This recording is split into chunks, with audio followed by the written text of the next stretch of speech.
conosco agora, em nome de Jesus. Deixa eu só ver algo aqui, se a gente já entrou. Então, você que está aí pela comunidade Bíblico Caminho, pegue sua Bíblia, tá? E acompanhe conosco. Vamos orar agradecendo. Eu quero já compartilhar até o link com vocês. Deixa o seu joinha aí, compartilhe, tá? Chama todo mundo aí da sua casa, da sua igreja, em nome de Jesus, tá? Pai, nós agradecemos esse momento, Senhor. E te pedimos por mais uma noite de conhecimento e sabedoria, que a gente possa ter as revelações da sua palavra, o entendimento da sua escritura sagrada, que o Senhor disse que a gente precisava examinar, porque nela testemunhava o Senhor e o poder de Deus. É em nome de Jesus que eu oro para aqueles que vão assistir essa live, aqueles que estarão acompanhando, que a gente possa ser o mais claro possível, Pai. E é em nome de Jesus que eu oro e lhe peço. Amém. Amém. Amém. Então vamos à apresentação, né? Vamos à execução aqui do nosso slide. Os amados já sabem, né, como que funciona. Aqueles que já são alunos, você que está chegando hoje, aí conhecendo o estudo da COBIC, né? É muito importante algumas coisas. O livro que nós estamos estudando, já está na tela esse livro, que é o de Cristologia, grande matéria doutrinária, e o João dos Santos que escreveu, tá? Então, é esse grande livro que nós estamos estudando. Cristologia é uma matéria muito importante, como já havia dito, até porque nós, como de uma religião monoteísta, uma das diferenças nossas entre o judaísmo e o islamismo é que a gente é cristão. Então, é de suma importância. Você que perdeu as aulas, você pode pegar essas aulas, né, e tomar um conhecimento, as aulas anteriores, entendeu? Então, como que funciona? Bom, tem essas lives aqui comigo sobre um curso e depois tem mais aulas que a gente libera. Tá? É um esclarecimento e como a gente quer apoiar o estudo na COBIC, essa live aqui que eu deveria fechar, eu deixo em aberto. Tá? Então, se você quer fazer o curso, não só ficar nas aulas, mas você quer ter um aprofundamento, porque o que eu falo aqui não dá para expor todo o livro. A gente vai em questões-chave, né? Tem muita informação, não desenrolamos o livro todo, mesmo com números de aulas aumentadas, né? E aí você ganha um livro, o livro tem exercícios, né? Você comprando o curso, vem mais as videoaulas, eu libero para você, né? Mas essa aula, que não deveria, eu já vou deixar para você. Essa aula aqui é um presente da COBIC, tá bom? Da COBIC, onde a gente expõe esse núcleo do IBAD.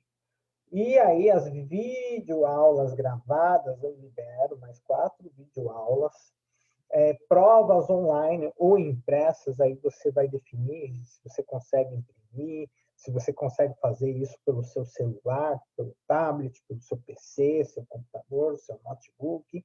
E tem certificado histórico, é um curso reconhecido, tá? Você estuda no seu tempo, sem contrato e cobrança. Escolha quantas disciplinas quer estudar. E você vai ter um grande livro de 200 páginas, geralmente. É um livro acadêmico, uma produção acadêmica, tá? Olha só, tudo isso só, né? Olha, eu vou te falar, você não está fazendo IBAD por quê? Individual R$ 70. E mais ainda, né? Olha a mamata aqui, R$ 82,30 para o casal. E esse casal aqui, se conseguir comprovar, pode ser ou o pai e a filha, ou a mãe e o filho, pode ser, só comprovando, a gente coloca aí. O que vai acontecer nesse casal? Um livro, tá? Para a dupla, tá? Vídeo aulas gravada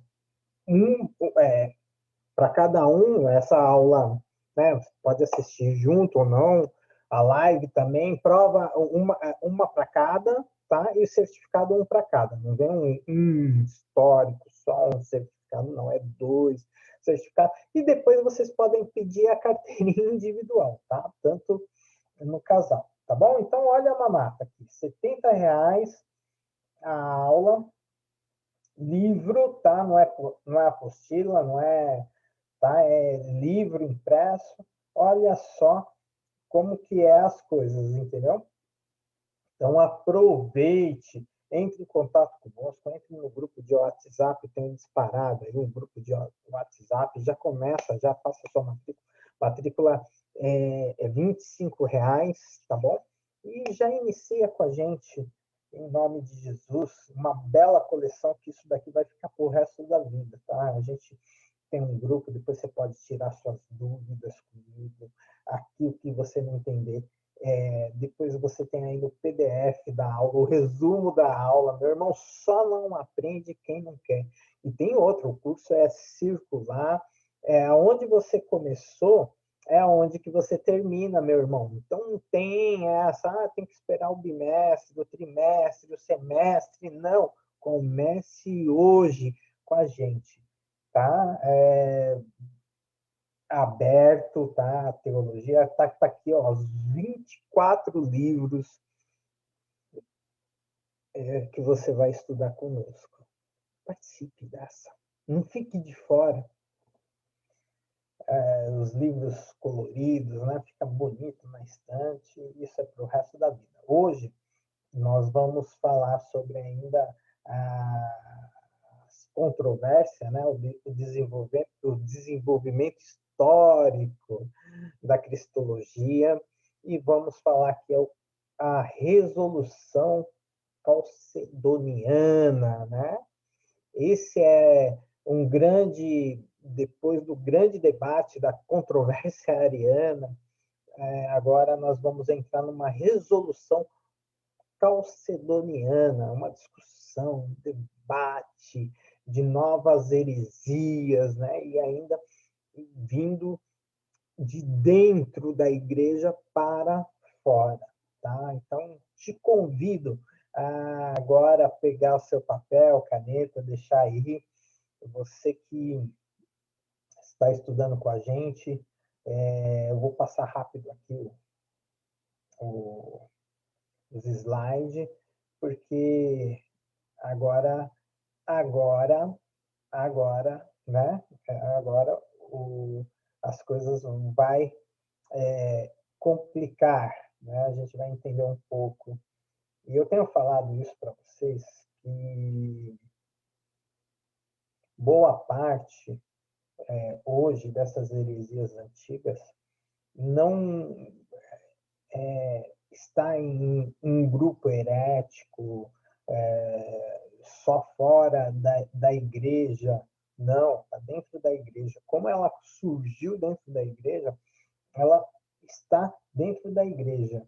E tudo isso é por motivos assim, que não se ensina mais como antigamente. Muitas igrejas continuam com só cultos, né? Não tem ensinamentos.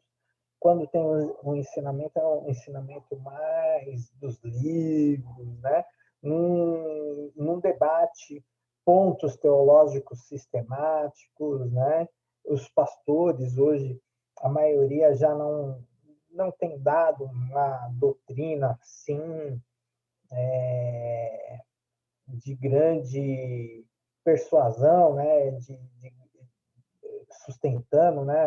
Falando de pontos teológicos, porque foi isso? Para teólogo. Não, isso daí sempre foi discutido dentro da igreja, ensinado dentro da igreja. Tá? Então, a gente perdeu isso daí. Então, essa é a nossa matéria que nós vamos estudar. Né? Você que está chegando agora aí, deixa eu só colocar aqui. Então, você que está chegando aqui é a imagem, tá, do concílio lá da resolução calcedônia, tá? É a imagem do concílio, a Igreja Universal, né? A Igreja Católica, catolicismo vem de universal, ainda que a romana não estava estruturada, tá? Então foi chamada aí os bispos, né? Para discutir. Essa imagem é linda, né? Discutir, conversar, né? Vocês sabem muito bem que um concílio é um lugar de concordância, tá? Essa é a ideia do concílio. Então, você vê na imagem aí, tava todos os representantes das igrejas locais aí, do mundo todo, do mundo antigo, conhecido, tá? Deixa eu só abrir aqui, passar o slide aí.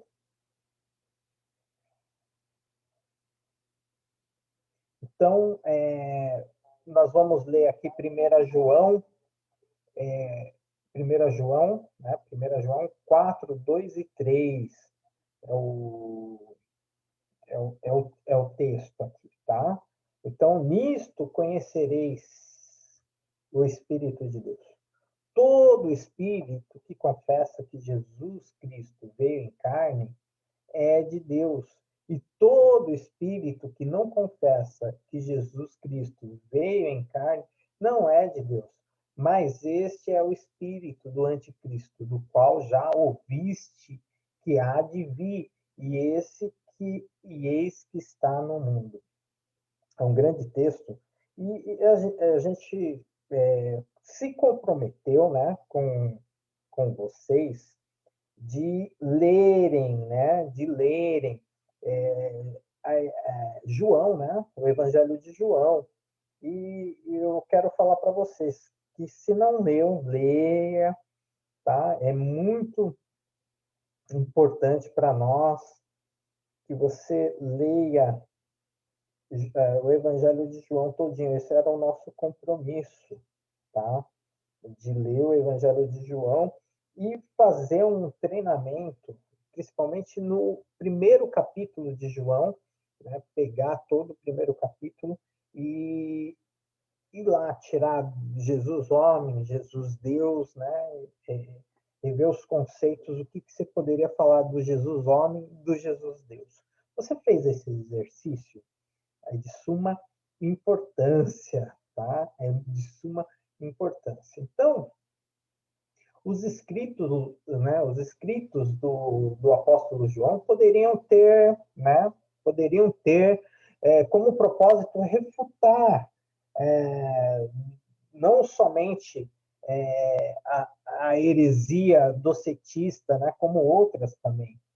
Quando João relata o versículo 14 do primeiro capítulo do seu evangelho, que o Logos, isto é, o ser divino se tornou carne, né? Sarx é carne, sarx tem a conotação de um corpo físico inteiro e que tem ossos e sangue.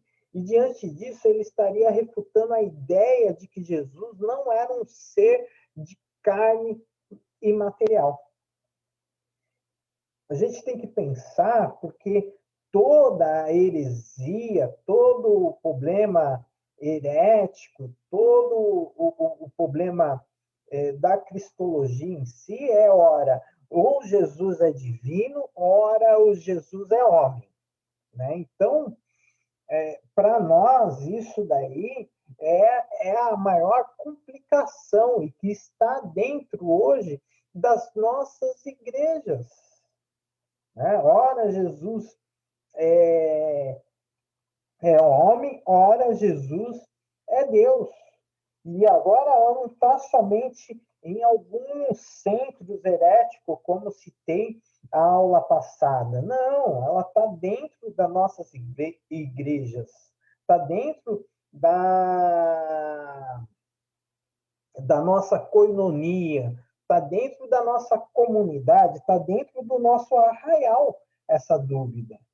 Porque por mais que ninguém hoje se declare nitidamente, há uma dúvida.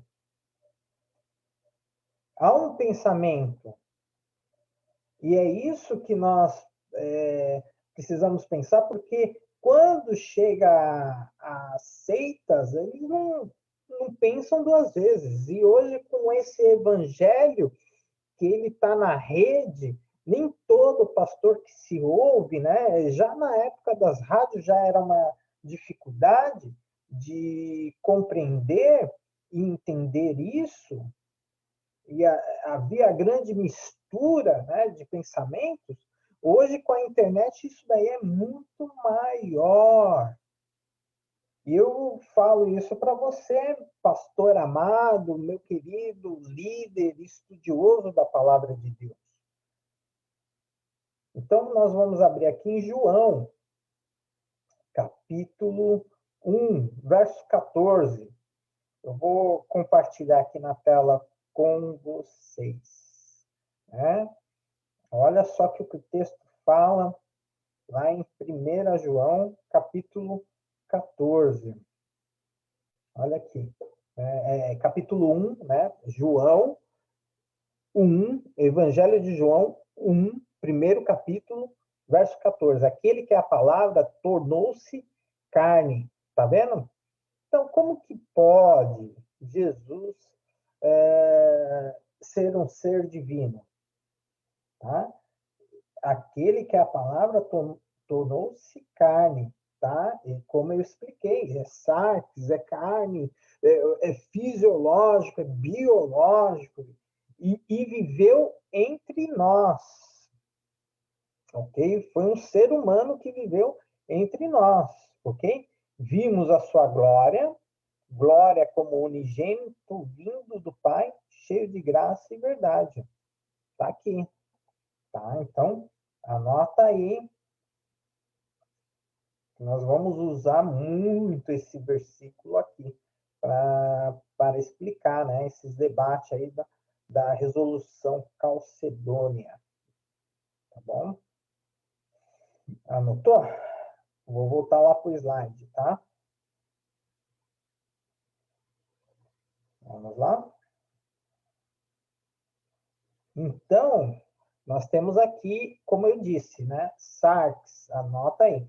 Tem a conotação de um corpo físico inteiro que tem ossos e sangue. Tá? Ossos e sangue. E diante disso estaria refutando a ideia que Jesus não era um ser de carne imaterial, tá? Diante disso nós estamos refutando que Jesus é um ser humano, né? Mas também não era um ser só de carne imaterial, tá? Isso que você precisa guardar, tá? Tá me entendendo? Então, existem outros motivos para acreditar na sua existência carnal, né? Como o cumprimento da profecia de Isaías 7,14. Né? Então, quando a gente fala assim, a gente pensa que só está isso daí, só está no Novo Testamento, mas o Antigo Testamento fala, né? Seu nascimento de uma mulher, Gálatas 4:4, sua genealogia, né? Ele vem de uma família, né? Seu corpo que se desenvolveu, ele cresceu, né? Jesus foi criança como você, ok? Então, João, né? 8:40, né? Vai falar que ele sentiu fome, Mateus 4:2 que ele sentiu sede, João 19:28 vai falar que ele cansou-se. Então, se ele teve todos esses problemas, o que ele era? Homem. Né? Então, não podemos negar a natureza humana de Jesus. Ok? Não podemos negar a natureza humana. E tem aí, né? Chorou, né? Foi tentado, sendo homem, ele pode ser tentado, né? Mateus 4:1, Hebreus 11, e a própria declaração também do apóstolo Paulo, que vai falar, né? Que vai falar, né? Que mostra que ele nasceu segundo a carne, pela descendência de Davi, Romanos 1:3. Ok? Então, próximo slide. Então, o que foi o concílio? Esse concílio de Calcedônia, né? Em português europeu, ou Calcedônia, português brasileiro. Foi um concílio ecumênico, como eu disse, né? Até ali chamou todas as igrejas, né? Não tinha essas divisões todas, né?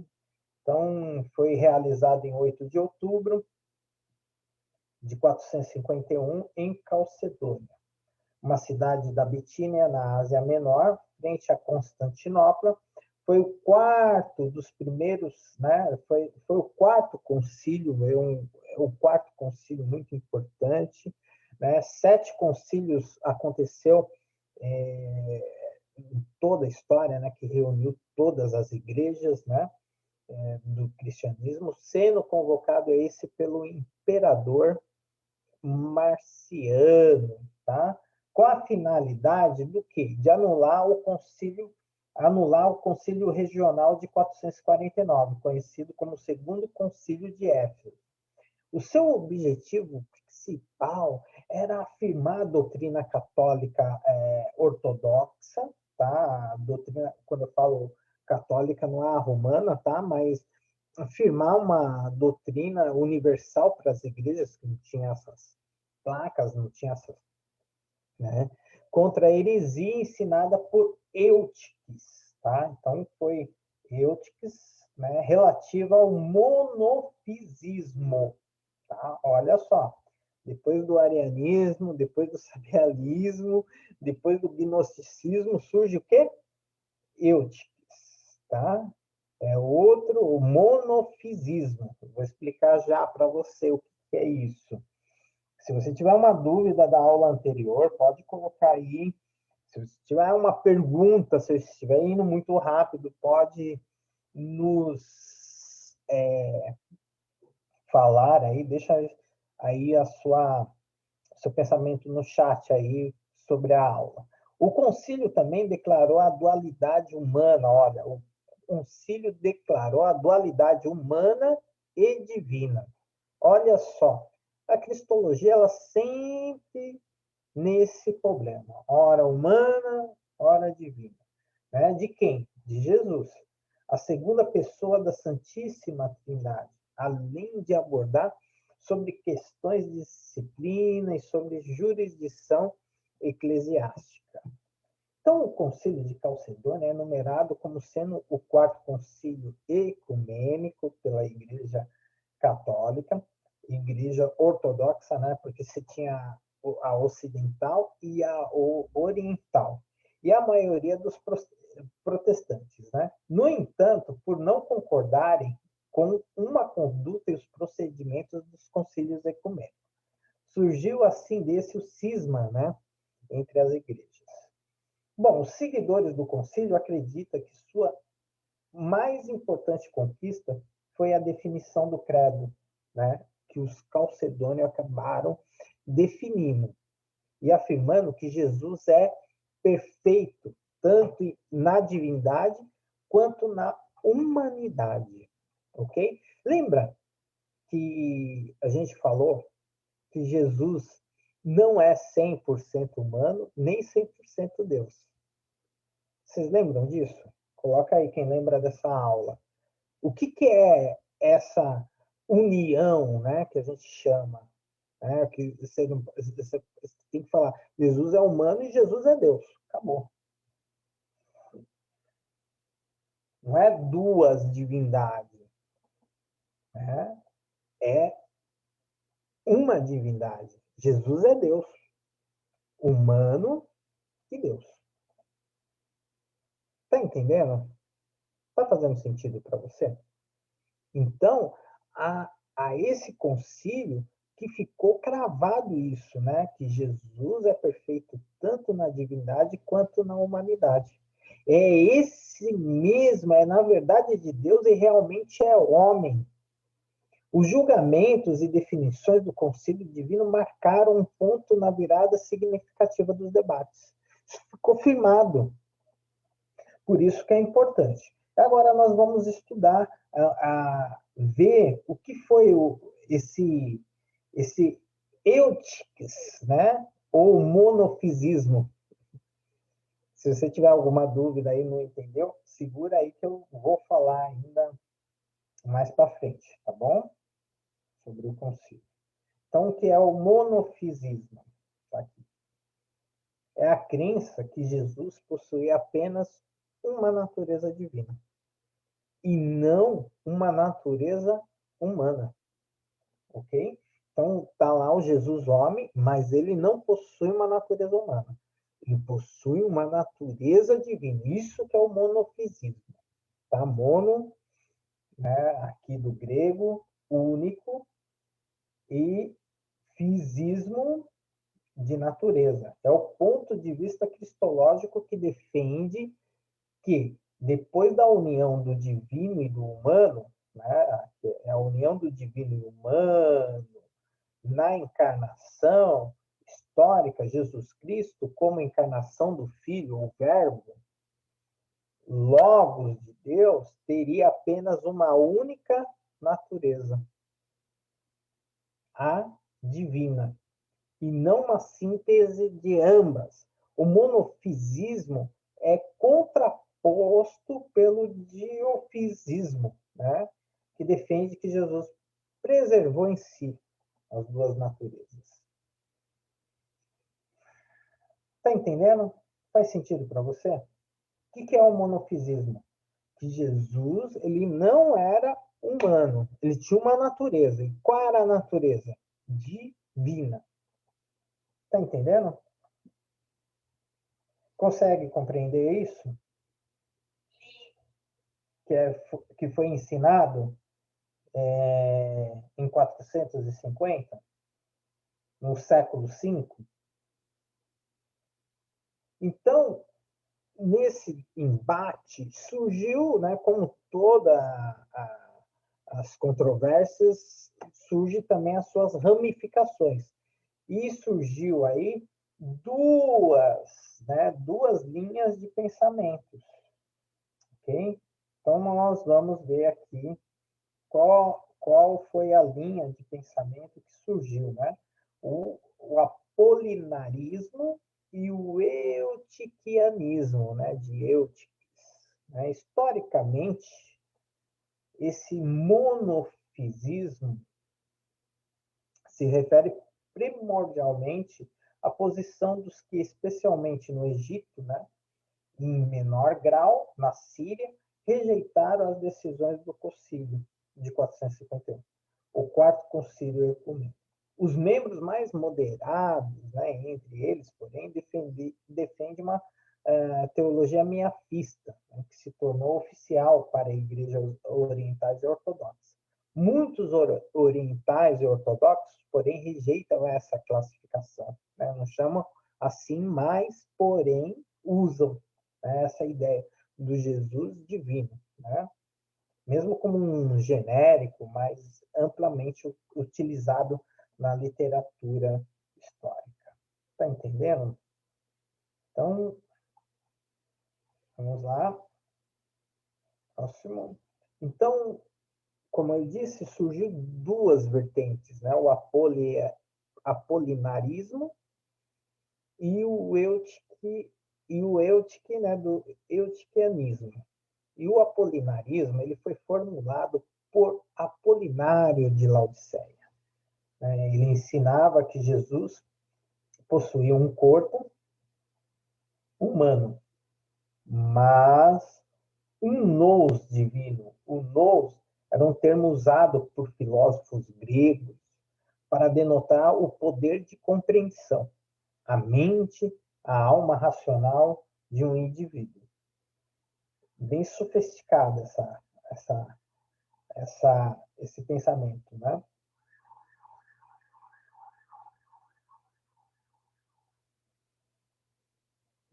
Apolinário, o Verbo, ao encarnar, assumiu junto com o seu corpo humano duas almas, e a vegetativa e a sensitiva. Era isso que o Apolinário pensava. Né? Então, para Apolinário, o Verbo encarnar assumiu junto com o corpo humano duas almas, a vegetativa e a sensitiva. Então, o que ele ensinava? Ele ensinava que o Logos, isto é, a alma divina de Cristo, tomou o lugar do espírito humano de Cristo. Ok? Então, ele ensinava que a alma divina de Cristo tomou o lugar do espírito humano de Cristo.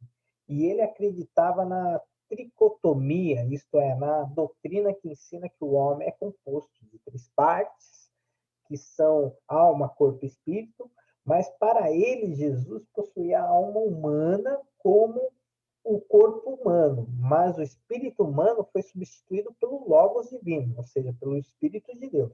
E esse tomou conta de todo o ser de Jesus. Ele possuiu todo o ser humano de Jesus, entendeu? E ficou só o divino. Tá entendendo?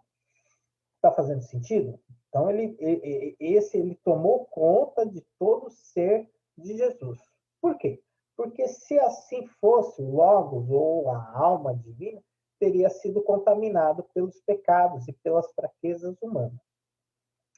E a impecabilidade de Jesus seria comprometida. Então, ele não crê num Jesus humano. Okay? Ele não crê num Jesus humano. Ele crê que esse Jesus ele foi tomado pelo Espírito e que absorveu a alma e o corpo dele. Tá? É um ser divino. Para que a natureza humana possa ser divina e ela deve se unir totalmente com a natureza divina, tornando-se assim uma só natureza, a pessoa de Jesus. Essa heresia, junto com a próxima que será vista, foi propagada. Aonde? Na escola de Alexandria. Né? Era uma grande escola. Quem estudou hermenêutica, a gente fala muito dessa escola, até na parte da interpretação, uma interpretação alegórica, né? Sendo assim também conhecida como Cristologia Alexandrina. Talvez você deve estar se perguntando, mas Alan, qual é o problema, né? Espera aí que você vai ver. Vocês querem deixar alguma pergunta aí? Pode colocar aí, Renzo, pode colocar aí, pastora Pri, pode colocar aí, pastor Anderson, pode colocar suas dúvidas aí. Ok, vamos lá. Então, o que é o apolinarismo? Aqui a gente pegou uns desenhos aqui no Google Imagem. Eu tenho esse daqui, para mim não escanear, consegui pegar aqui no Google. Apolinarismo. Então, como que ele pensa? Logos, ok? O Logos é o Espírito de Deus, Deus, corpo e alma sensitiva, né? E esse Logos aqui absorve e vira Deus, né? Jesus Cristo. Tá? Então, ele nega a humanidade integral de Cristo, né? Coloca uma alma racional. Boa intenção, né? O inferno, de boa intenção, o inferno está cheia, né? Então, evitar em Jesus a presença de dois centros de divisão, né? Para não gerar conflito, né? Então, quer dizer, esses três aqui se torna essa linha aqui, somente divino, entendeu? Não humano. Ele nega essa humanidade, porque qual é a boa intenção? Porque se houver duas naturezas, há conflitos, né? Então, essa junção e isso aqui absorve isso aqui, né? Ele usa isso aqui somente, corpo humano. Tá entendendo? É isso que o apolinarismo pregava, né? O corpo humano mais a natureza divina. Isso é um plus, né? Mas a natureza divina. Mas de humano não tem nada, é divino. Entendeu? Alguma dúvida? Foi claro? Ou complicou? Coloca aí, tá bom?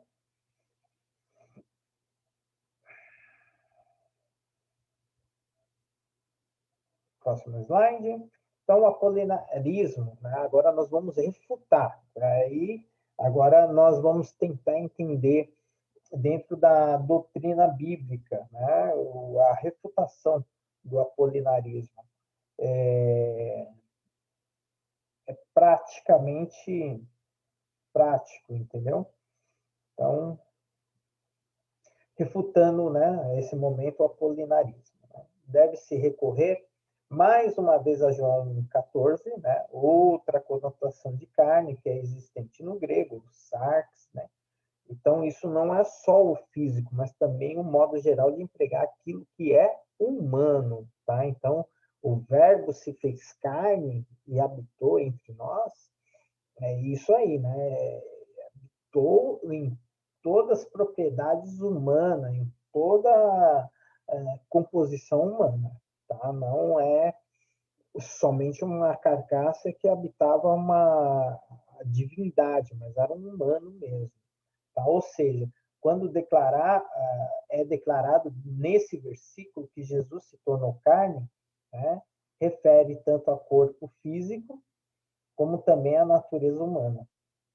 Sendo assim, ele também tinha dentro dele a possibilidade do pecado, mas, no entanto, não pecou.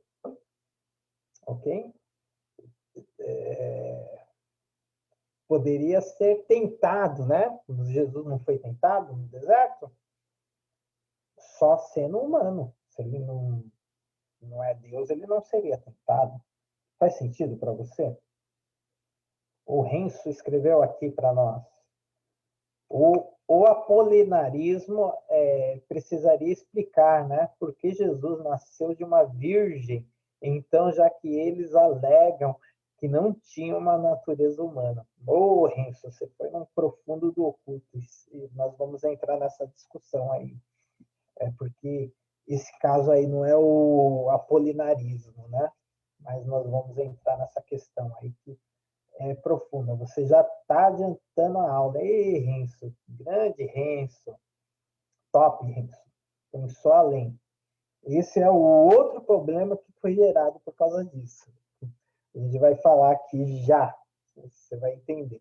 Então, João é aquele que é a palavra, né? Ele disse em João, capítulo 1, ele diz lá no verso 14, aquele que é a palavra tornou-se carne. Pronto. Como nós dissemos, né, esse sarx é carne humana, né, físico, então habitava a natureza, né, ele viveu entre nós e vimos sua glória. Aqui já embaixo já está para o arianismo a resposta, aqui está para o monofisismo a resposta. Então você vai ver que isso daí é uma luta dentro do ensino cristológico. E vou falar assim para vocês, isso está presente na minha igreja, na sua igreja, pessoas que não sabem definir realmente, entender realmente que Jesus é Deus, né? Que Jesus é homem, que Jesus é Deus. Então, esse não é só um problema nosso, de um ponto, né? Não só foi o problema, ele continua presente em nossas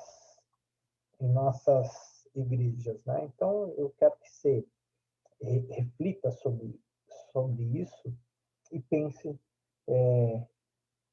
sobre os ensinamentos que vocês têm acompanhado aí na igreja, o qual vocês têm feito parte, que vocês têm uma grande responsabilidade, gente, tem uma grande responsabilidade de ensinar, né, com autoridade, de discipular com verdades, né? Talvez você não precisa falar sobre os nomes técnicos, mas você tem que trazer isso, que Jesus é homem e Jesus é Deus, da forma correta, e fazer as pessoas entenderem para que não haja dúvida futura, e quando alguém os persuadir ou bater na porta deles falando uma coisa dessa, Eles vão falar, não, eu aprendi. E aí eles vão procurar o pastor, vão procurar alguém na igreja para poder esclarecer. Porque se ela não tiver isso esclarecido, aqueles que chegar vai convencer elas e fazer elas saírem sem conhecimento.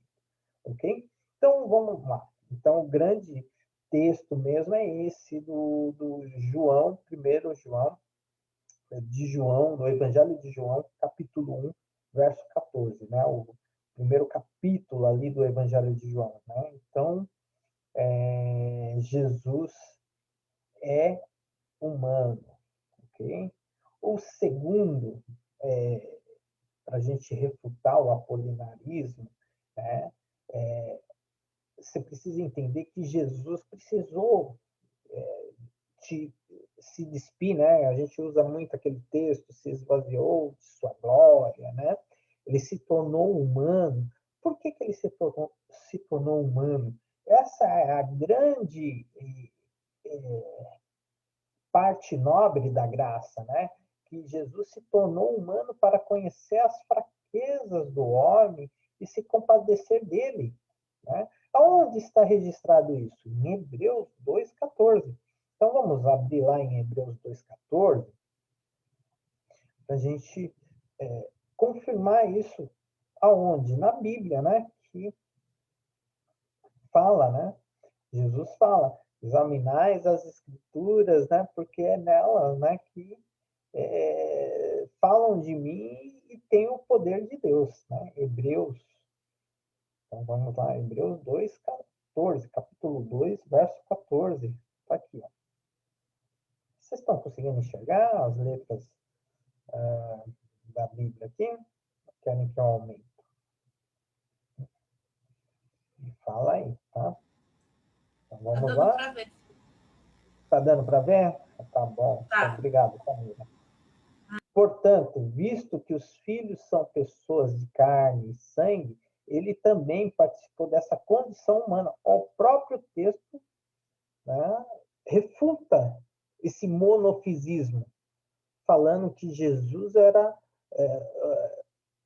um ser divino, não existia a figura humana. Né? Então, aqui já refuta, ó, portanto, visto que os filhos são pessoas de carne e sangue, ele também participou dessa condição humana, para que por sua morte, ó, ele participou dessa derrotasse aquele que tem o poder da morte, isto é, o diabo. E por que Jesus precisava ser humano? Por quê? Porque o pecado, ele entrou na humanidade por um ser humano. Então Jesus não poderia ser divino, somente divino, né? Divino, onde ele não tinha natureza humana. Essa é a questão. Ele tinha que ser humano porque ele precisava resgatar a humanidade. E só na pessoa humana ele poderia fazer isso. Faz sentido para você? Alguma dúvida? Quer perguntar? Quer colocar algum conceito aí, Renzo? Você que está aí bem adiantado na aula. Vamos lá. Então, esse é o ponto, né? Então, ele se tornou humano para conhecer as fraquezas, para fazer parte. Por isso que ele comeu, ele bebeu, ele teve sede, ele chorou. Por isso que ele nasceu. Vamos olhar agora Hebreus 5:7. Hebreus 5:7. Eu vou compartilhar aqui na tela. Hebreus 5:7.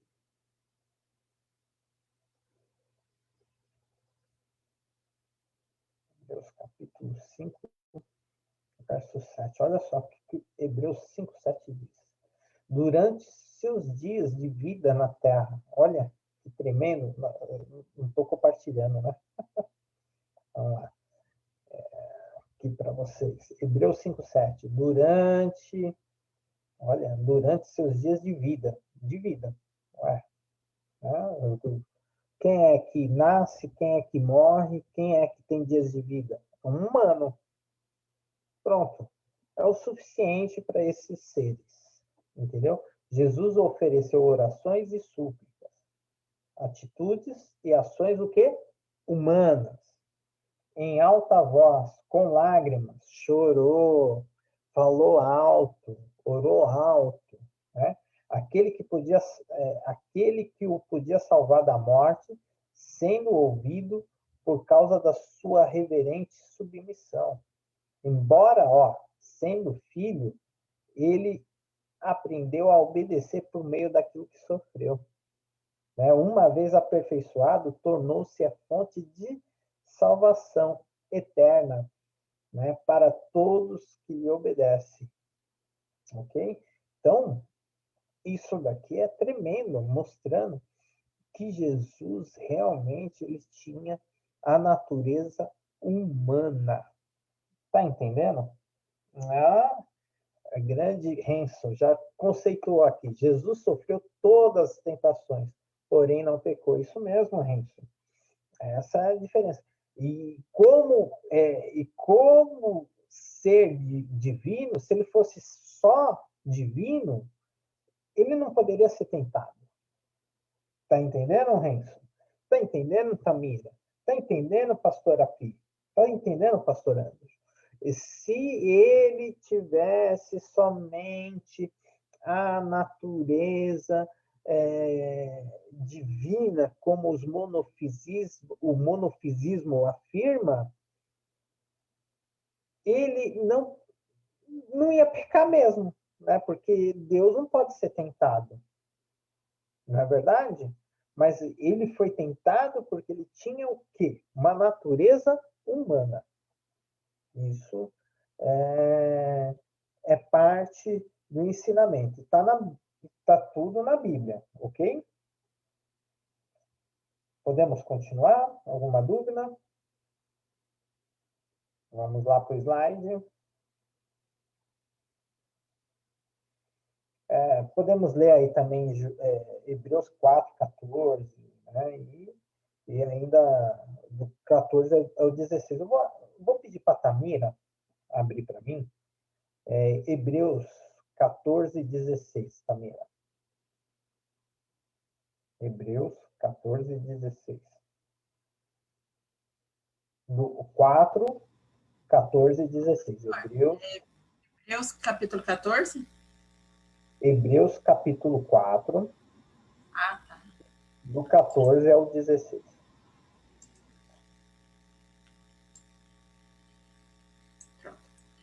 Visto que temos um grande sumo sacerdote, Jesus, Filho de Deus, que penetrou nos céus, retenhamos firmemente a nossa confissão, porque não temos um sumo sacerdote que não possa compadecer-se das nossas fraquezas, porém um que, como nós, em tudo foi tentado, mas sem pecado. Cheguemos, pois, com confiança ao trono da graça, para que possamos alcançar misericórdia e achar graça, a fim de sermos ajudados em tempo oportuno. Isso aí também. Então, o texto fala que ele não pecou sem pecado. É o texto que afirma, né? Então, isso nós temos que ter a certeza que ele é o nosso sumo sacerdote, ok? Então, é isso aqui. Então, sabendo que em Hebreus a carne referente a Cristo é a sua natureza humana completa. Então, nós não acreditamos no monofisismo, que Jesus só tinha uma natureza. Não, ele tinha a natureza humana e tinha a natureza divina. Ok? Vocês lembram dessa aula que eu falei o que era essa natureza humana, natureza divina? Coloca aí, se você lembra, como que a gente chama essa união da natureza humana com a natureza divina. Agora nós vamos falar sobre o etiquianismo, tá? Que é a mesma versão, mesmo pensamento um pouco mais sofisticado do apolinarismo, tá bom? Então, olha só, né? Então esse concílio de Calcedônia está combatendo aí realmente a proposta, né, de Eutiques, né? Quem era Eutiques? Um monge. Lembra que eu falo? Sempre vem de dentro da igreja as mentiras, as heresias. Então, era um monge de Constantinopla e bispo em Alexandria. Tá? Então, o monofisismo, nome, é derivado de sua crença, né? Apenas uma natureza, isso que significa monofisismo. Então, nós vamos ver na história a segunda pessoa da Trindade, ora, para alguns é homem, somente homem, para alguns ele é um ser, um homem um pouco mais sofisticado, acima do padrão humano, mas não é Deus. E ora, né, somente Deus, negando a natureza divina de Jesus Cristo. Ok? Então, é isso aí. Ele só tem uma natureza, e qual natureza ele tem? Somente a divina, né? Nesse pensamento do Eutiques, né? Então, Jesus possuía uma natureza humana, igual ao apolinarismo, mas ela foi combinada com a natureza divina, e com isso sua humanidade foi totalmente superada, anulada. Então, o eutiquianismo, ele distinguia assim, o que o apolinarismo fez? Dividiu em três, né? Logos, o divino, alma, né? E espírito. E virou somente divino a natureza. Né? Atuava, o Logos de Deus possuía e tomava todo o corpo sendo divino. O Eutique, ele creu que essa combinação do divino e do humano foi absorvida pelo divino. Tá? Então, a sua humanidade foi totalmente superada e anulada por sua divindade. É isso que era mais simples ainda, né? Eu acho interessante essas heresias porque elas são simples, elas simplificam, mas complica nos textos, porque depois não fecha, né? É aquilo que eu falei para vocês. As nossas escolhas não está tanto no que a gente lê, no que a gente interpreta da Bíblia, é o que nos ajuda a escolher as nossas posições. E essa posição, ela fica fácil de se explicar, né, para quem é novo convertido, que não conhece bem as escrituras, é fácil de se explicar e colocar um quê de questões práticas, né, porque elas são simples de se explicar. Né? Você falar, Jesus ele é humano e é Deus, é difícil, né? Caber dentro da cabeça, mas chegar nessa, não, falar, não, Jesus é divino, porque a humanidade dele foi absorvida pela divindade, porque Deus é mais poderoso. Você consegue entender isso? Você consegue entender? Faz sentido para você? Vamos lá. Alguém quer perguntar? Coloca aí sua pergunta. O Renzo já colocou aqui. Grande Renzo. Hoje você tá que tá, hein, menino? Grande Renzo. Se Jesus tivesse apenas a natureza divina, ele não poderia morrer pelos nossos pecados, já que a obra da salvação precisaria de um sacrifício perfeito. Verdade, Renzo. Isso é o importante mesmo. Por isso que é tão importante definir e defender que ele tem as duas naturezas. Isso mesmo. Parabéns. Parabéns. Você está aplicado. Mais algum comentário? Pode deixar seu comentário aí. Alguma dúvida? Pode falar, viu? Vamos lá. Então, o que era o eutiquianismo? Ele é isso, né? A heresia que ensina praticamente a mesma coisa que o apolinarianismo. Isto é, que a natureza divina absorveu a natureza humana de Cristo, sendo que Cristo só tinha uma natureza. Então, é isso que o monofisismo, que o eutiquianismo e o apolinarianismo apresenta, uma natureza. E essa era a escolha, né, deles. O apolinarismo ainda ele colocava, né, a terceira, né, que fora revestida da carne humana. esse é o ponto diferencial do apolinarismo, né? Em três naturezas, ele fala que foi absorvido tudo. O ensinamento de que a natureza divina de Jesus não era totalmente divina, né? Então, esse que é o monofisismo, né? E nem a natureza humana era totalmente humana. Sendo assim, se juntaram as duas naturezas e resultou em uma natureza única e mestiça. Olha só. Né? Então, o eutiquianismo, ele vai falar, não, essa natureza humana, ela não é uma natureza humana, é uma natureza acima do humano, mas a natureza divina, e juntou-se essa natureza e tornou única e mística, né? Ainda dentro do eutiquianismo, ainda tem esse pensamento aí, né? de se tornar uma terceira natureza, né? Mas divina, não humana. Porque no eutiquianismo, o que eles pensam? Que a natureza humana é absorvida pela natureza divina, né? E aí se torna algo mestiço. É mais ou menos um pensamento, mas eles acreditavam que Jesus realmente era divino, diferente do arianismo, que era um humano acima dos humanos, né? Diferente do humano, mas também não era divino. Entendeu? Quem fez a aula passada sabe o que eu estou falando. Então, está aqui um esquema, né, do que eles pensam a natureza humana, essa junção da natureza humana de Cristo na pessoa divina, tá vendo? Forma o quê? Uma nova natureza, mas divina, tá? Então, essa junção é divina.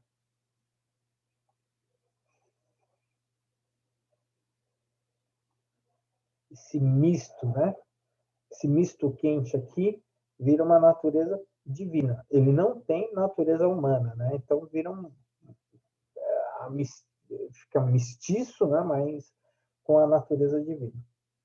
Ok? Faz sentido para você? Conseguiu entender? Sim ou não?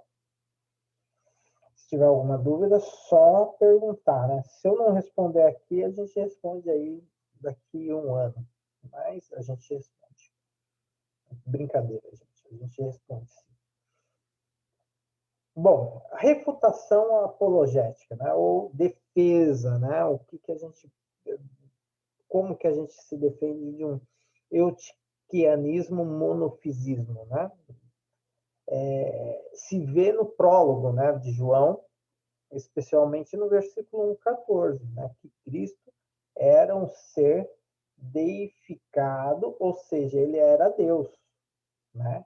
E esse Cristo se tornou carne. Então, nós vamos voltar lá para o texto de João, do versículo 1 e o versículo 14. Tá?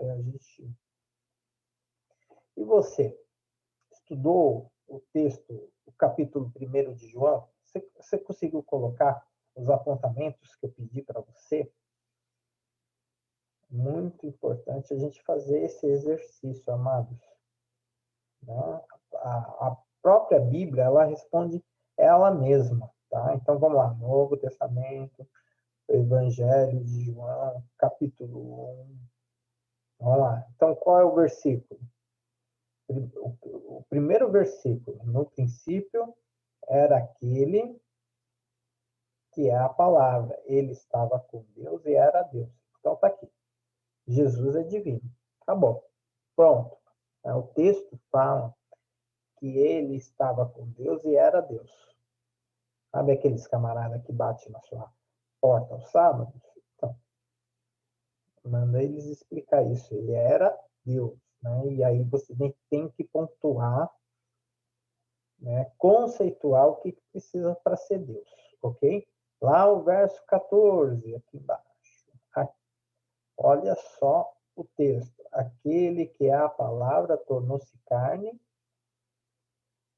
Aquele que era o Logos de Deus, né? Que era a palavra, tornou-se carne e viveu entre nós. Qual é a natureza? Humana. Então, você pega esse capítulo 1, né, para você ler o Evangelho de João todo, faz isso, né, aproveita esse momento que nós estamos estudando cristologia, faz isso, vai marcando os textos lá. Ora, Jesus é humano. Ora, Jesus... E como que eu vou saber que ele é humano? A hora que ele bebe, a hora que ele dorme, a hora que ele acorda, a hora que ele está com sede, a hora que ele chora. É humano, é a humanidade. Né? E vimos aqui, ó, e anota a hora que ele é Deus, onde fala de onisciência, a hora que ele fala que ele, o Pai é um, a hora que o Espírito está sobre ele, né? Então, glória de unigênito vindo do Pai, cheio de graça e de verdade. Aqui fala da divina. Então, como que você pode afirmar que Jesus só tem uma natureza? De nenhuma maneira. Não dá para fazer isso. A Bíblia não fala isso. Ok? Entenderam? Fez sentido aí?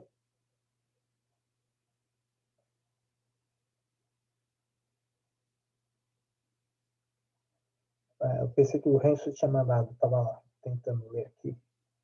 Mais alguma coisa. Deixa o seu joinha aí. Dá um monte de joinha aí se você está compreendendo. Se não está compreendendo, coloca a sua dúvida aí. A Tamira faz a sua pergunta aqui no Zoom. Se você tiver alguma dúvida, pode interromper. Ok? Então, oi. Pode falar também. Não, tô falando que não tem dúvida, não. Tá, ok, então. Então, isso aí. Então, a refutação é essa, né? Então, esse Cristo que se tornou carne, ou seja, humano, e o texto não ensina que ele se tornou menos Deus ao se tornar humano. O texto não fala isso, né? Em nenhum momento o texto fala assim, ó, ele se tornou menos Deus, ou deixou de ser Deus, né? Ele sendo humano. Em nenhum momento os textos não afirmam isso. Como também não ensina que ele foi menos humano por ser Deus, né? Mas sim que uma natureza divina, isto é, o Logos, encontrou outra natureza, que era humana, e ambas naturezas fizeram parte de uma pessoa, que foi Jesus de Nazaré. Então, o que você deve falar? Que Jesus foi humano e foi Deus. Né? Não fala 100%, porque 100% você define uma natureza, por isso que não é 100%. Não é duas naturezas habitando em uma. Não, é uma união, divino e humano. Ok? É uma união. Por isso que nós chamamos de união hipostática. Ok? União hipostática. Essa união habitou junto, né? Ele não deixou de ser Deus em nenhum momento humano. Né? Ele sempre foi Deus e não deixou de ser humano mesmo sendo divino. Entenderam? Faz sentido? Faz sentido aí para você? Ou difícil?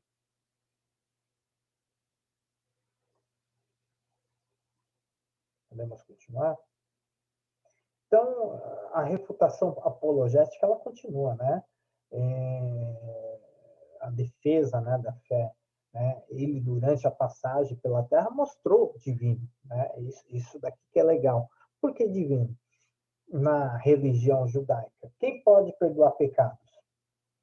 Somente Deus, né? Então tá lá, Marcos 2:1 e o verso e 12 também, né? Concedendo vida espiritual, né? João 5:21. Quem pode conceder vida espiritual?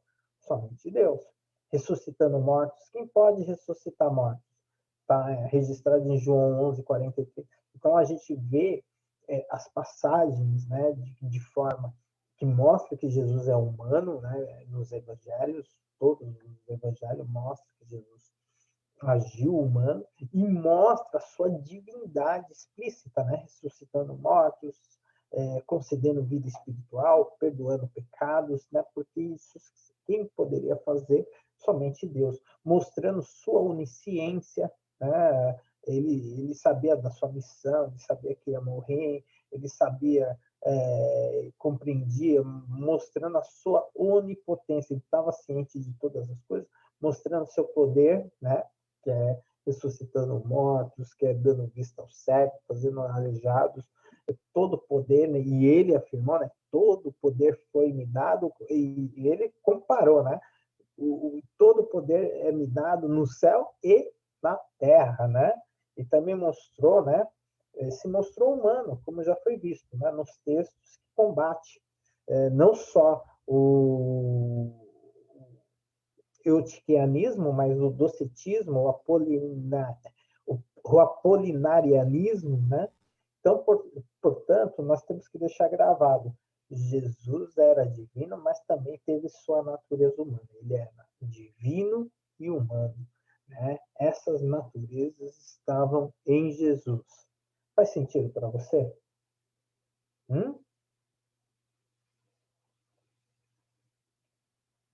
Você consegue compreender isso, que é importante?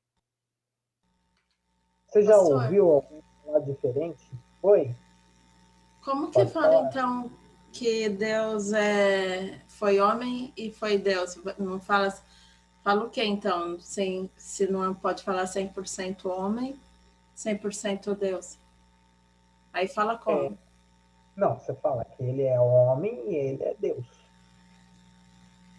Okay? Que Ah, ele é tá. humano e que ele é Deus, que ele tem as naturezas humana e a natureza divina. Ok? Ah, uhum.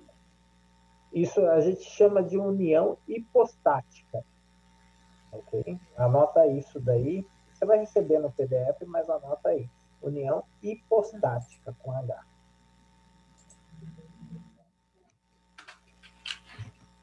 Porque 100% define como se tivesse duas naturezas dentro de uma. Quando você fala 100%, você dá um total. Já. É porque eu falava.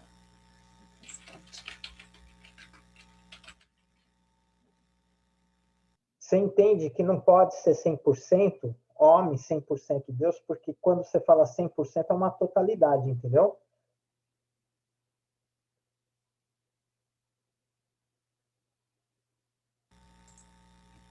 É uma totalidade, mas é porque eu pensava que 100% ele era total homem, 100% Deus. Uhum. Eu falava 100%.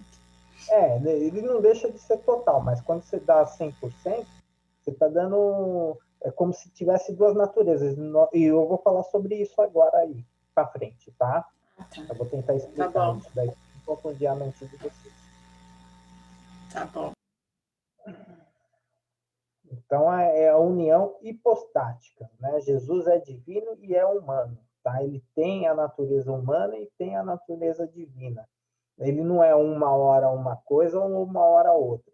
E quando você fala 100%, você está falando que tem duas naturezas em uma, e isso daí vai dar um pensamento agora também, né, dentro do próprio o apolinarismo, né, que é essa ideia, né, das naturezas dentro, né, e que é absorvida pelo divino. E tem outra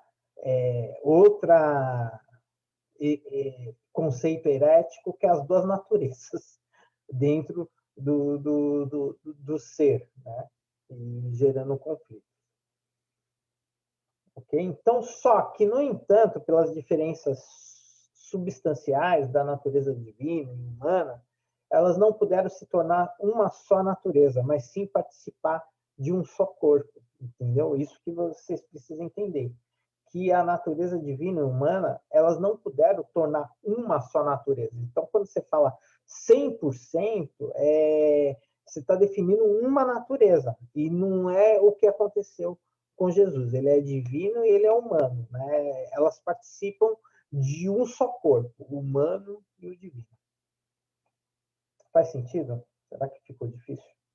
Ou complicou mais? Você entendeu, Tamira? Entendi sim.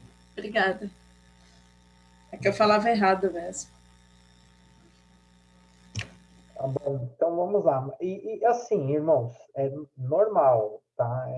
Isso a gente é uma confusão teológica. Tem gente que já é mestrado e vive definindo erroneamente, tá? É um negócio complicado, mesmo com uma trindade, a natureza de Cristo também não é fácil, né? E outro dia eu assisti uma explicação. A verdade é assim, eu estava assistindo História da Igreja. E aí uma grande historiadora definiu erroneamente, mas faz parte, tá? Então a gente não fica, isso também não vai fazer diferença. É só para você saber que é importante você falar que Jesus é divino e humano, tá? Não é só esses conceitos, né? Se é monofisismo, se é duofisismo, né? A união hipostática, né? Não é nenhum nem outro, a união hipostática. Esses são termos técnicos que a gente fala aqui, mas não o importante é você gravar que ele é divino e humano. Esse é o mais importante. E você saber, né, onde você pontua, onde você busca os textos para defender isso e mostrar da razão da sua fé, ok? E quando alguém lhe falar alguma coisa, né, com termo difícil, sofisticado, você saber, mas não precisa usar esses termos, tá? A gente usa aqui para poder explicar, para mostrar para vocês, isso daí vocês não vão lembrar assim, né? Nem a gente estudando muito, a gente não lembra, mas fica conceituado, né? Alguém te falar, você vai falar assim, não, eu ouvi falar isso parecido, mas não é bem assim, não. Aí você abre lá a Bíblia lá em João e tá, ó, que mostra que ele é humano. Às vezes não precisa nem lembrar, né? Ó, 100% não é uma forma correta de se falar, né? Não precisa usar os termos técnicos. Você pode falar simplesmente e definir bem, tá bom? Posso continuar, Renzo? Posso continuar aí, pastora Pri, pastor Anderson? Posso? Alguma dúvida? É só colocar aí. Ó, uma explicação aqui muito legal. Para melhor entendimento, segue uma ilustração, tá? Então, quando se mistura um copo de água, o que é? Uma substância. A água é uma substância. Um açúcar, outra substância. E quando você põe uma laranja espremida, outra substância, o que surge? Surge algo novo. Não é nem água, não é nem açúcar, né?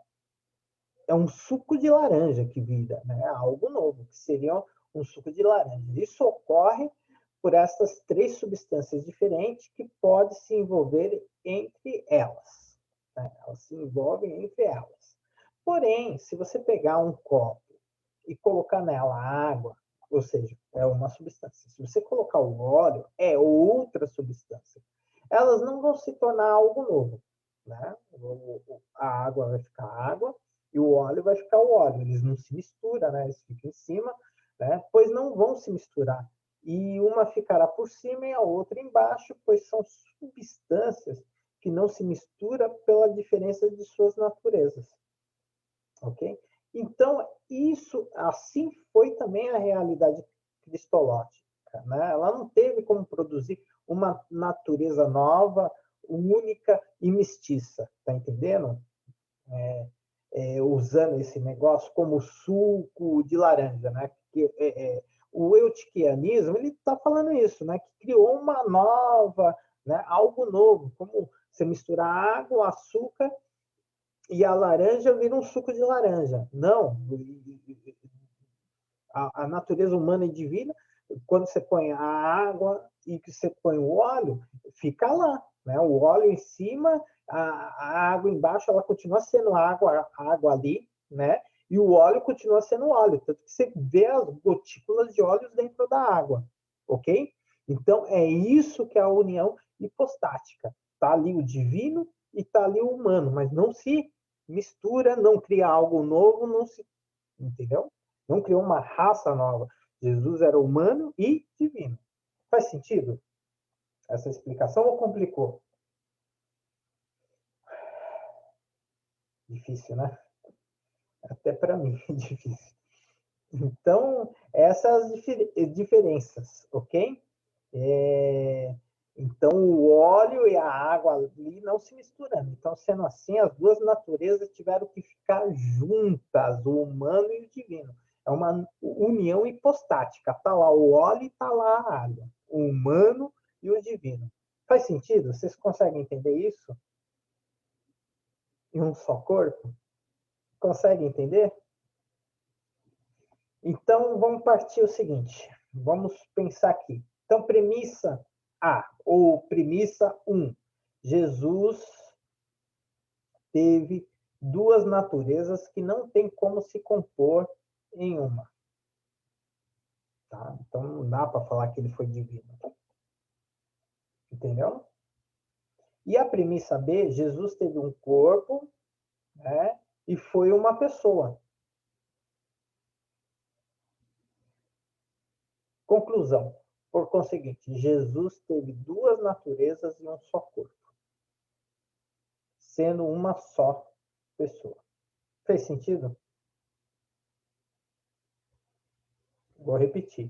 Jesus teve duas naturezas em um só corpo, sendo uma só pessoa. Faz sentido para você, Renzo? Faz sentido para você, Tamira? Faz sentido para você, pastora Pri? Faz sentido para você, pastor Anderson? Ou complicou?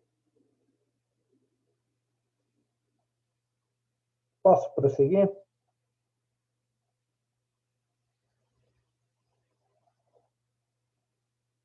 Agora nós vamos falar de outra heresia. Outra, né? Esse aqui é o nestorianismo. Quem é o Nestor? Né? Nestório, né? Insistiu numa divisão radical entre a humanidade e a divindade de Jesus. Né? Essa heresia tem por nome de nestorianismo, pois foi baseada no ensino de Nestório, que foi bispo da onde? De Constantinopla, e um pregador famoso, né, em Antioquia. Então, aí, Renzo, ele atacou o termo, né, Theotokos, mãe de Deus, em relação a Maria, né? E aí ele falou, não pode ser Theotokos, né? Mãe de Deus, ela tem que ser mãe de Jesus, mãe do humano, né? Não foi algo divino esse nascimento, foi algo humano, né? Nestório defendia, entendeu? Então, para você ver a complexidade. Então, para ele, Jesus Cristo era a combinação de duas pessoas separadas. E entra esse caso, por isso que você não pode definir 100%, 100%, porque aí se dá duas naturezas que são separadas, né, que você tem que colocar dentro de uma pessoa. Ok? E essa era a ideia de Nestório, né? Pessoas separadas, uma humana e outra divina, em um só corpo, como se tivesse um Deus e um humano. Aí isso é 100%, dentro de uma pessoa. Ok?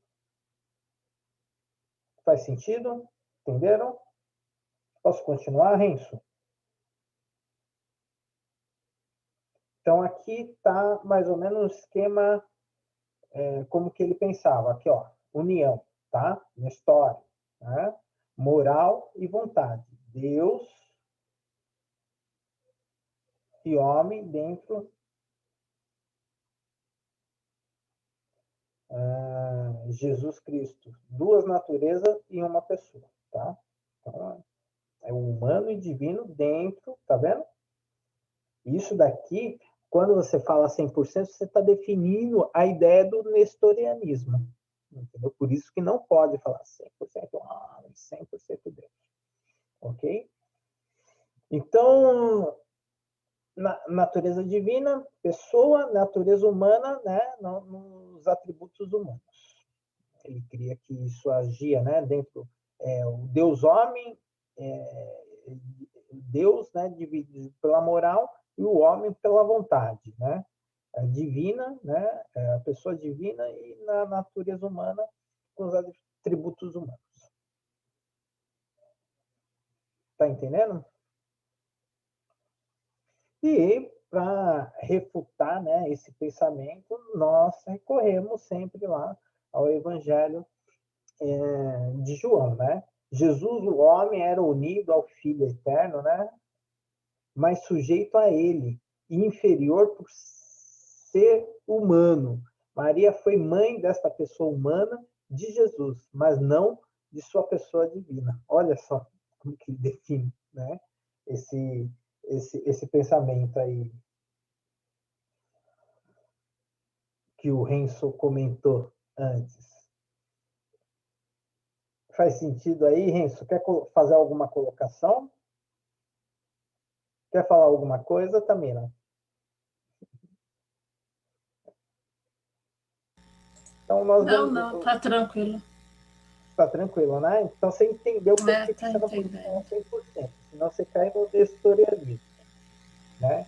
E Entendi. aí, né, esse Jesus humano foi unido com o Logos divino. Sendo assim, ele tinha dentro do seu corpo pessoas distintas, uma humana e outra divina. Né? Então, quando você fala 100% humana, 100% divina, então ele tem duas pessoas dentro de um só corpo. É isso que você define quando você fala isso. Por isso que não pode falar. Então, a escola de Antioquia seguiu parcialmente, né, essa mentalidade de história, né? E, e a nossa teoria, né, nasce, né, assim, da ideia da união hipostática, né? As duas naturezas unidas pela vontade de Deus formando uma pessoa. É isso que nós defendemos, né? A união hipostática, né? Ou seja, o diofisismo, né? Nós defendemos o diofisismo da união hipostática, né? As duas naturezas, vou repetir para vocês anotar, as duas naturezas unidas pela vontade de Deus formando uma pessoa. Essa é a doutrina que é aceita pelas igrejas, tá? E que se mantém até hoje dentro da nossa prática de ensino, presente nos estudos das igrejas que é consideradas cristãs. É muito importante isso, né? Então, como já foi visto várias vezes, né, nesses estudos aqui, que Jesus era divino, como também era humano, né? E isso é o que o Evangelho declara. Lá no próprio João 1:1 mostra que Jesus é divino, e depois no João 1:14, né, mostra que Jesus é homem, né, humano. E mostra que apesar dessas duas naturezas, ele foi somente uma pessoa, como mostra o pronome possessivo no singular. Vimos a sua glória, né? Glória. Vimos a sua glória. Vimos, ele encarnou, né? Se tornou humano e vimos a sua glória, né? Como unigênito do Pai. Pronto. O João 1,14 define. Então, vemos essa união divina, né? Unida em uma só pessoa. Então, como todas as outras coisas que acontecem, né, o logos no texto, ele foi duas pessoas, como afirmou. Se você olhar assim, né, o nestorianismo afirma que ele foi duas pessoas. Não, ele não foi. Ele foi uma pessoa, né, unida, né, pela vontade do Pai, formando uma pessoa, na natureza humana, na natureza divina, formando apenas uma pessoa. Ok? Entenderam ou compliquei? Podemos continuar? Alguma dúvida? Estamos encerrando a aula já, 22h08. Que bom, hein? Que bom. Hoje a gente conseguiu ser um pouquinho rápido, mesmo tendo tanta uma explicação difícil, né? Então, aí o concílio que foi convocado em 451 tornou oficial a posição de que Jesus Cristo existiu em uma só pessoa, com duas naturezas distintas, tá? Então, isso é muito importante, né? E isso que esse concílio de Calcedônia definiu é o que está sendo ensinado até hoje e é o que nos mantém cristãos, né? Que Cristo é divino e humano, né? Ele tem as duas naturezas em uma só pessoa, ok? Vocês vão receber isso daí, eu já vou mandar agora, tá? Essas anotações para vocês.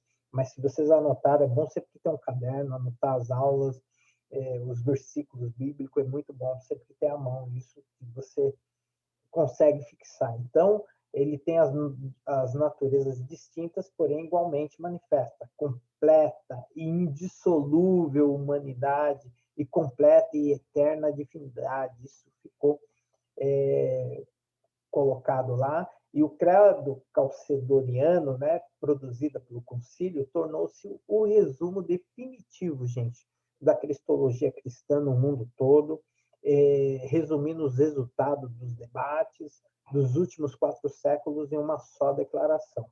Isso foi muito bom. Aqui está a confissão, um trecho, né, um pouquinho maior. No livro, né, você que comprou o livro, tudo vai chegar, tá essa confissão lá também, resumida, tá? E tem muito mais explicações, ok? Então, eu vou ler aqui para vocês o resumo dessa confissão de Calcedônia, né? Nós, então, seguindo os santos pais, patriarcas, todos com consentimento, ensinamos as pessoas a confessar um e o mesmo Filho, nosso Senhor Jesus Cristo, o mesmo perfeito em Deus e também perfeito na masculinidade, verdadeiramente Deus e verdadeiramente homem. Ó, gente, ó, um ponto, né? Você fala, Jesus é verdadeiramente Deus e verdadeiramente homem. Você não está negando as naturezas, ok?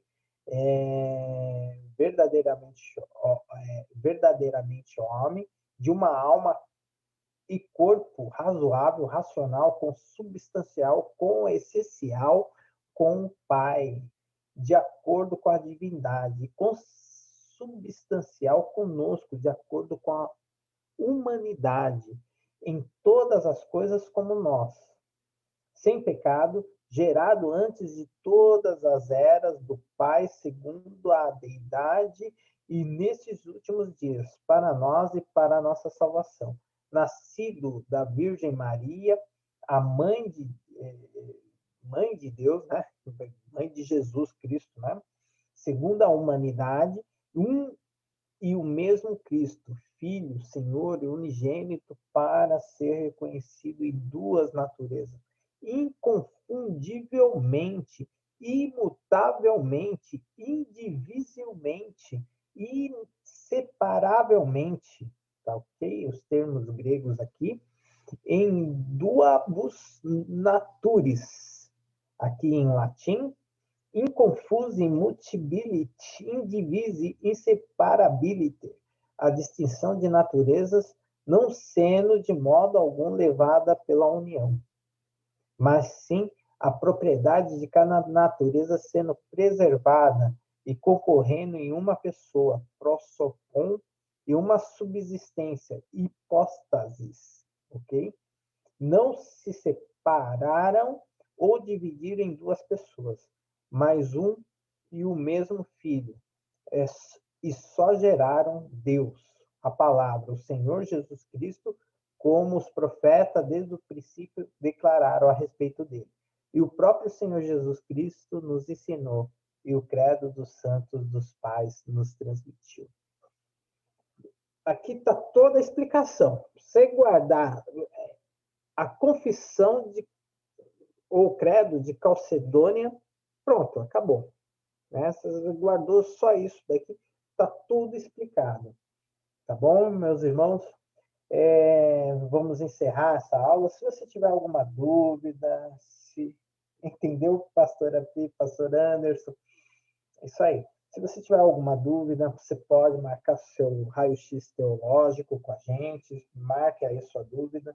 A gente pode conversar mais, tentar fazer entender, né? Isso não é um exercício fácil, mas leiam João separando o que é humano, o que é divino, né? E vai seguir agora os versos bíblicos e releia, que você vai poder entender. Leia de novo o credo de Calcedônia, né? Esse que nos faz uma igreja cristã, que nos distingue de uma religião, né, que acredita num só Deus, né, entre o judaísmo e o islamismo, e que é muito importante a gente entender quem é esse nosso Cristo, nosso Senhor e Salvador Jesus Cristo. Eu vou pedir para a Tamira estar orando por nós, encerrando essa aula. Amém. Senhor, meu Deus e meu Pai, agradeço, Pai, por mais uma oportunidade que o Senhor nos concedeu, Senhor, por mais um ensinamento, Senhor, tão maravilhoso da Tua palavra, Deus. Abre o nosso entendimento, dá-nos sabedoria, discernimento para entender, Pai, e guardar, Senhor, as maravilhas da Tua palavra, Deus. Abençoa o Teu servo, Pai, que lecionou a aula, Deus, visita ele neste momento, abençoa a família, o lar, Deus, dá uma noite de paz, Pai, uma noite tranquila, Senhor. Abençoa aqueles que estão assistindo pelo Face, Pai, abençoa os pastores que estão pelo Face, Deus, visita cada um neste momento, Pai, derramando a sua bênção, Senhor, derramando a sua Shekinah sobre cada um, Deus. Nós te pedimos, Senhor, nos ajuda, Pai, a compreender e entender cada vez mais da Tua palavra, Senhor. Em nome de Jesus, amém. Amém. Deus abençoe a todos, uma boa noite, paz e graça, e a gente se vê na segunda-feira que vem, em nome de Jesus.